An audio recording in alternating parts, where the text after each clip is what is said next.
अस्सलाम वालेकुम स्टूडेंट्स, आज हम अपनी 9th क्लास का लेक्चर नंबर 28 स्टार्ट करेंगे। कल की क्लास में आपने बेसिकली न्यूटन का थर्ड लॉ स्टार्ट किया था, जिसमें आप ये पॉइंट्स जो हैं वो पढ़ चुके थे। मैंने आप पूरा क्वेश्चन का स्ट्रक्चर लिखा है जैसे आपने पेपर में अटैम्प्ट करना है। सबसे पहले स्टेटमेंट, फिर एक्सप्लेनेशन, फिर एक्शन एंड रिएक्शन, फिर एग्जाम्पल्स। एग्जाम्पल में book lying on a table पहली एग्जाम्पल, दूसरी एयर फिल्ड बैलून, हवा से भरा हुआ गुब्बारा, और लास्ट में रॉकेट। उर्दू में तारीफ़, वजाहत, एक्शन और रिएक्शन, मिसालें, मेज़ पर पड़ी हुई किताब, हवा से बढ़ा गया गुब्बारा, और इसको रॉकेट ही कहेंगे। तो बच्चों, कल की क्लास में आपने स्टेटमेंट पढ़ ली थी कि एक्शन का रिएक्शन होता है जो इक्वल इन मैग्नीट्यूड होता है लेकिन डायरेक्शन सिमत में मुखालिफ होता है। एक्सप्लेनेशन में आपने पढ़ा था कि न्यूटन के तीसरे लॉ का ताल्लुक जो है वो रिएक्शन फोर्स के साथ होता है। फिर एक्शन एंड रिएक्शन में आपने पढ़ा था कि बॉडी ए जो बॉडी बी पे फोर्स लगाएगी वो अगर एक्शन है, तो बॉडी बी जो बॉडी ए पे लगाएगी वो क्या होगा, रिएक्शन होगा।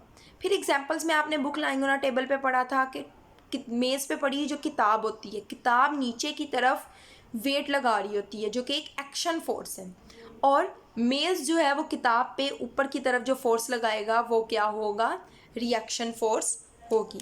तो बच्चों, ये तो हम लोगों ने कल तक पढ़ लिया था। आज जो हम स्टार्ट करेंगे वो अपनी सेकंड एग्जांपल से करेंगे, एयर फिल्ड बैलून, हवा से बढ़ा गया हुआ गुब्बारा।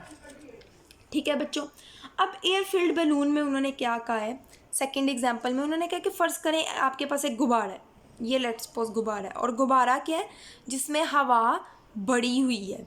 ठीक है बच्चों, ये आपके पास एक हवा से भरा हुआ गुब्बारा आ गया। अब उन्होंने कहा है कि आपने हवा से भरा हुआ एक गुब्बारा लेना है। ठीक है, इसको यहाँ से बांधा नहीं हुआ, आपने सपोज उसको हाथ से पकड़ा हुआ है। अब क्या होगा बच्चों, इसके बैलून के अंदर क्या चीज़ मौजूद है, एयर मौजूद है।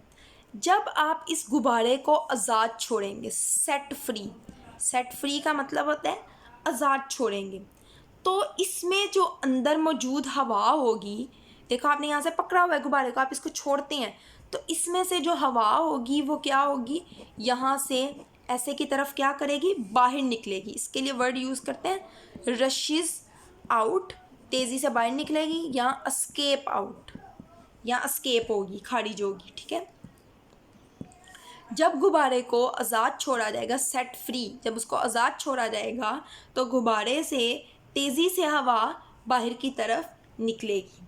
ठीक है, अब बच्चों,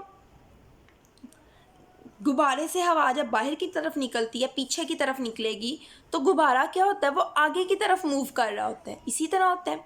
अब हम फ़र्ज़ कर लेते हैं कि जो गुब्बारा है, ठीक है, जो गुब्बारा है, जो बैलून है, वो उसने एयर को बाहर निकाला, तो गुब्बारे ने एयर पे क्या लगाई, एक्शन फोर्स लगाई। ठीक है, अब उसके नतीजे में बैलून जो है वो खुद क्या किया, आगे की तरफ मूव किया, एयर पीछे, तो एयर ने बैलून पे क्या लगाया, रिएक्शन।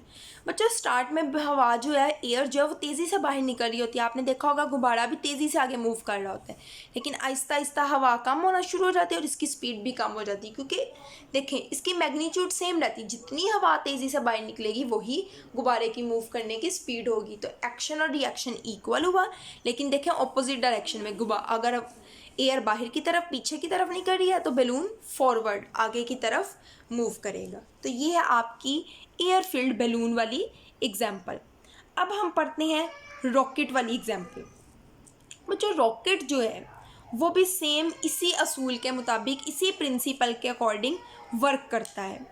रॉकेट में बच्चों होता क्या है, रॉकेट में क्या होता है, फ्यूल भरा होता है। फ्यूल किसे कहते हैं, ईंधन। अब बच्चों, ये जो फ्यूल होता है, ठीक है, फ्यूल क्या होता है, जब फ्यूल बर्न होता है, बर्न मीन्स जलता है। ठीक है, तो ये अगर हम रॉकेट बना लें,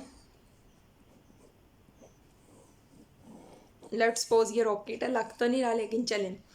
अब इसके अंदर ईंधन होता है, लेट्स सपोज यहाँ फ्यूल है, जिस भी चीज़ से ये जलता है, पेट्रोल, डीजल, वटेवर, बेसिकली ये तो नहीं होता लेकिन चलें, इसमें जो फ्यूल है, ठीक है, जब ये जलेगा तो क्या होगा कि इसके पीछे से आपने देखा होगा कि हॉट गैसेस, गर्म गैसेस बाहर की तरफ निकल रही होती हैं और रॉकेट क्या करता है, आगे की तरफ मूव करता है। तो देखें, रॉकेट ने जो इस पे लगाया वो लगाया एक्शन, जिसकी वजह से गैसेस पीछे की तरफ निकल रही हैं, और इन गैसेस के नतीजे में जो रॉकेट है वो कहाँ मूव कर रहा है, आगे की तरफ। तो ये हो गया रिएक्शन, जो कि इक्वल इन मैग्नीट्यूड है बट ऑपोजिट इन डायरेक्शन है। तो ये आपकी बच्चों हो जाती है थर्ड वाली एग्जाम्पल कंप्लीट। तो ये हम देख लेते हैं। सेकेंड एग्जाम्पल यहाँ से स्टार्ट हो रही है, ठीक है बच्चों। यहाँ आप हेडिंग बना लेंगे एयर फिल्ड बैलून की।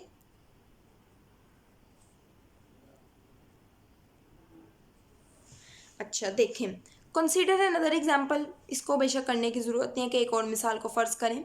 यहाँ से take an air filled balloon as shown in figure. एक हवा से भरा हुआ गुब्बारा लें जैसा कि शक्ल में दिखाया गया है, ठीक है।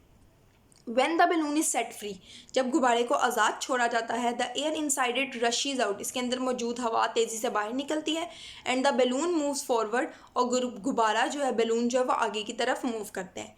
In this example, इस मिसाल में the action is by the balloon, action जो है वो बैलून की तरफ से है। That pushes the air out of it when set free, जो इसके अंदर से हवा को बाहर की तरफ धकेल रहा है, निकाल रहा है जब उसको आज़ाद छोड़ा जाता है।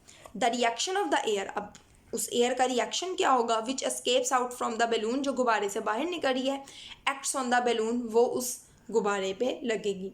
It is due to this reaction, ये इस रिएक्शन की वजह से है, ऑफ द एस्केपिंग एयर, बाहर निकलने वाली हवा के रिएक्शन की वजह से है, that moves the balloon forward, जिसकी वजह से गुब्बारा आगे की तरफ मूव करता है। ठीक है बच्चों, अब हम करेंगे अपनी थर्ड एग्जाम्पल, जो कि है rocket. A rocket as shown in figure moves on the same principle, वो भी इसी असूल के मुताबिक काम करता है। सेम प्रिंसिपल मतलब न्यूटन के थर्ड लॉ के असूल के मुताबिक। व्हेन इट्स फ्यूल बर्न्स, जब इसके ईंधन को जलाया जाता है, hot gases escape out from its tail, उसकी जो गर्म गैसेज होती हैं उसके टेल मतलब पीछे वाले पार्ट से बाहर निकलती है, with a very high speed, बहुत ज़्यादा स्पीड के साथ। फिर the reaction of these gases on the rocket, इन गैसेज का जो रिएक्शन होता है, causes it to move opposite to the gases rushing out of its tail, वही रॉकेट के मूव करने की वजह बनता है कि जिस तरफ गैसेज निकल रही हैं, गैसेज पीछे की तरफ निकल रही है, तो रॉकेट फॉरवर्ड आगे की तरफ मूव करेगा। अच्छा, तो स्टूडेंट्स ये आपकी हो गई एग्जाम्पल्स। आज आपने इतना ही करना है, आपने अच्छे तरीके से न्यूटन के थर्ड लॉ को कंप्लीट कर लेना है। इंशाल्लाह नेक्स्ट क्लास में हम टॉपिक स्टार्ट करेंगे tension and acceleration in a string. तो आज के लिए इतना ही, अल्लाह हाफिज़।